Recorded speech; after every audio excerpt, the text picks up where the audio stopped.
Alrighty then. This is one I'm pretty goddamn sure you wouldn't have thought I'd be playing. Which one? But of course, it's placement hell. So they'll force me to be anything I don't want to be. And I'm on a Smurfs, therefore I have even less of a choice. So I don't have Leona. I don't have almost any support champion on this. So I'm Soraka. Someone I actually think is useful for carrying because at the very least you can prevent your teammates from making really stupid mistakes. So I think my masteries were like 0, 9, and 21, and my runes were actually attack damage, because I thought maybe I can poke them, though I probably should just take an AP anyways. There's not much to say here, it's just support, it's just doing the whole support thing and shit.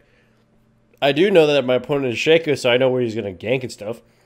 I don't have to put any wards yet, but I put a ward in the second bush, because, maybe Shaco will sneak in there and try to do something stupid. Once this lane is pushed, I will put a ward upriver, because that will be enough time to give us warning as when Shaco will arrive. And just as I thought, there is the fucking Shaco. Though the Caitlyn reacted a little too slowly, so Shaco got to stab us a little bit. Unfortunately, Shaco kind of gets a little too aggro, and we get a little too confident in killing him. Caitlyn gets too confident in killing the Kog'Maw and gets stuff killed. So we trade 1 for 2. Not exactly the best thing out there. Still, me and Caitlyn, we should be able to destroy these two, as in I think my silence counters Leona heavily, and she just burned all her goddamn summoner spells trying to get me, and took a shitload of damage. And considering I have sustain, it's going to work in my favor. So anyways, like, Shaco comes trying to gank again, kind of just felt it coming, force him away.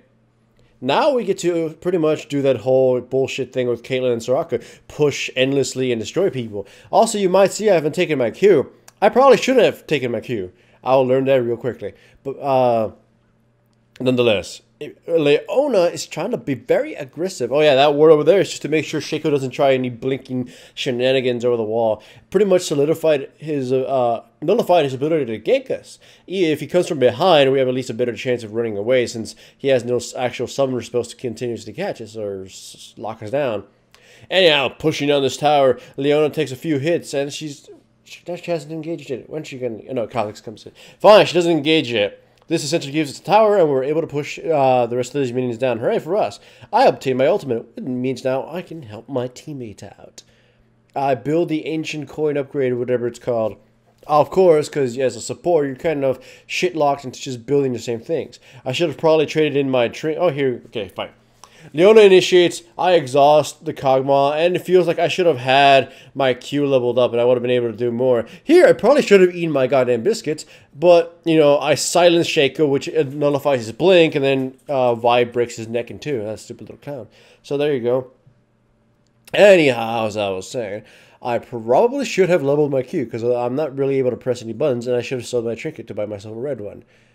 Not much to say. I'm a support. Come on. I'm usually a jungler, and this support, like a support like this, is kind of like the most opposite thing I would go. Normally, I would be something like a Taric or whatever, but Rurik had no runes set up for anything, so I just kind of had to wing it. I'm like, Soraka, I have a Caitlyn in my teammate, and they have like a shit ton of champions that are annoying. I might as well go with the silence. Katarina goes in, using my E on her. Rengar goes in, using my E, and half his combo is gone. Like right here, I went in knowing that Rengar's going to try to kill the Vi, so I go in, heal him, and just silence whoever the Rengar. And, shit breaks loose. We kill the Rengar, and we lose nobody. Hooray for us, and the stupid annoying heals.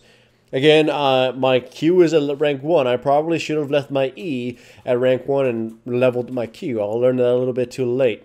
Nonetheless, it's still just kind of funny poking at people and saying like, shut up, don't do anything. So, Soraka is still one of the most toxic champions in the game, because it's pretty much impossible to fix her without making her potentially overpowered or just still like making the game terrible. I mean, she was really strong when Season 4 started, or pre-Season 4 started, because her numbers were a little ridiculous. Then they gutted it a little bit, and now she's just kind of falling on the wayside again. Vi goes in, gets initiated by everybody, so I heal her. Then she goes back in, and once I silence Katarina, everybody jumps her knowing that she can't escape, and she gets obliterated. Hooray! Silence worked. I got the kill, so now I'm blue, Soraka. Anyways, You're saying I'm not exactly building a crazy amount of support items. I have like what, Spirit Stone and like the ancient coin that's gonna become a Shredder's Reverie mocking thing. But the rest is pure mana and cooldown reduction. I want to spam the shit out of my spells and hopefully my Qs so I can actually do something in games. In tournament, oh by the way, that's just a keyboard. My wife is just clicking things. Oh yeah, here I love this.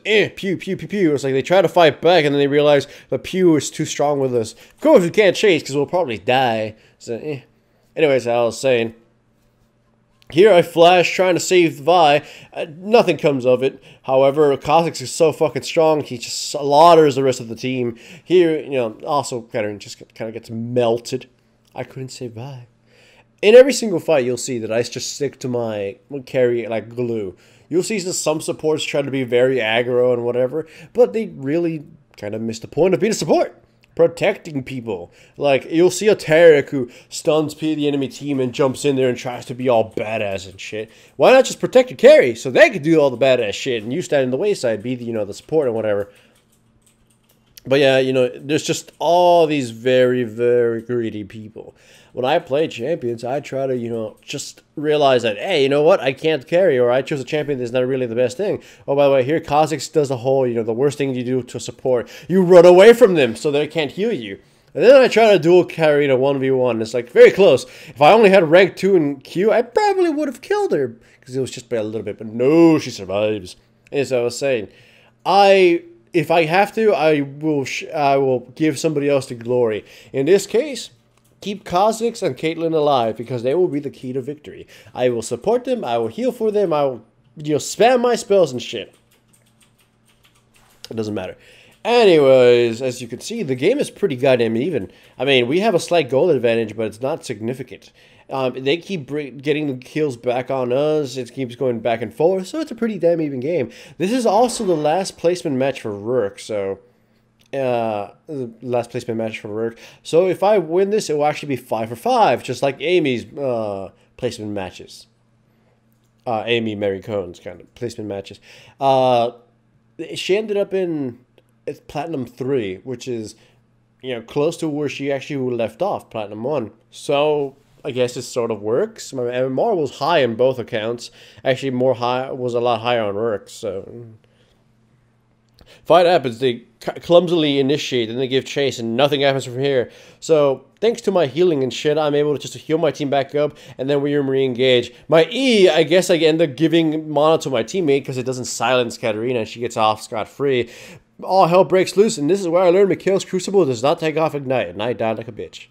I really wish I knew that, else I would have used it up on my other teammates. Shaco jumps Akali and promptly gets slaughtered, and then Kha'Zix tries to clean up, but nothing happens. Still, we traded 1 for 3, so that's an advantage on our side. Hooray for us! My teammate goes push, stays a little bit too long. Kha'Zix jumps right back in, trying to kill Katarina, and then they both die. Sadness. Akali still kills Kagama, so, you know, we got revenge. Once again, you can see my build. Mikhail's Crucible was very supportish. I'm going for cooldown reduction to spam everything. Especially with my E. I need to silence Katarina and Leona. And I guess Kog'Maw by proxy, since, you know, he needs a front line. So, yay, Soraka! Soraka ended up being a really delicious pick, because everything I have works against the enemy team. My passive, my E, my AoE heal, this shit is kind of cock-blocked. Here we go, we initiate on nobody. Okay. But Leona counter-initiates on us. I pop my ability because I thought maybe Akali would be bursted down. I go all balls deep trying to protect my teammates. Like, no, leave my Caitlyn alone. I even give her Mikhail's Crucible that I remove the burning thing from Lizard. It didn't really matter, but anything to protect my Caitlyn. And as you can see, we all survived. Hooray for heals and stuff, though the rest was just kind of Kha'Zix melting everybody. Yeah, for us. So we traded 3 for 0. And then here goes. Kog'Maw kind of dies like a bitch here. Kind of just pushing by himself. Knowing that we were here, you know, in the year to slaughter people. Anyhow, we engage on bottom lane. They initiate on us. We try to run. I heal Kha'Zix. He gets to survive. But unfortunately, Vi gets hunted down and slaughtered. Slowly. And then Caitlyn shows up and gets slaughtered. So, the entire Popo has been taken care of. And now the gangs control, the scene. Akali, though, and Kha'Zix are fucking big as fed and as holy fuck, and I can heal and support them as much as I can. So here we go, I'm spamming my Q, I'm helping out, Kha'Zix. I give him Mikhail's Crucible right now, just to keep him alive a little further, though I probably should have used it earlier since he had burn. I get killed by Kha'Zix, but then Kha'Zix gets Rengar kills me, then gets murdered, and then a lot of, come swapping happens. Anyways, Kog'Maw turns out to be the winner of the Void here. My team, again, the goal is finally in our advantage, but the game, we're not exactly winning dramatically so far. I mean, the enemy team could still win, it would fuck up. However, we are definitely better built than they are. We don't exactly have a tank, but we have a Soraka who's fucking annoying to deal with. This goddamn silence and health. I never knew Soraka could just be so deviously, annoyingly fun to use. This is like the first Soraka game I've had in like an entire goddamn season. I didn't play her in season 3 except from one joke jungle game that I just decided, hey, let's fuck around. And it went terribly, by the way, which is why you won't ever see another jungle Soraka game. It was just awful. Here, we poke at each other, we pick at each other. Then we go to mid, because the inhibitor is about to spawn back. Come on. Akali jumps in. I heal her, then she kind of gets sodomized, but Kha'Zix comes in and wrecks faces. I pop everything I can to keep my teammates alive. My Shrella's Reverie, my Mikhail's Crucible. Rengar goes after me, but, my heal's too strong. Then Katarina gets, she's going to get silenced right there so she can't escape, and then she gets obliterated. And with that, it is essentially our victory. As, Leona can't do jack shit. I mean, she tries, then she gets silenced, and then we, yell at her, and then, just, Stardust and shit. Stardust, and then, Stardust, and then some more Stardust, and then some even more Stardust. There you go. A lot of Stardust. And then she gets killed. Okay, so now she's dead. We take the tower, and holy cow, I actually won as a support Soraka, and that makes it 5 for 5 as Merc, and gives me placement 3 again. So there's seemingly a pattern here, but hooray for Soraka. Can't believe I said that.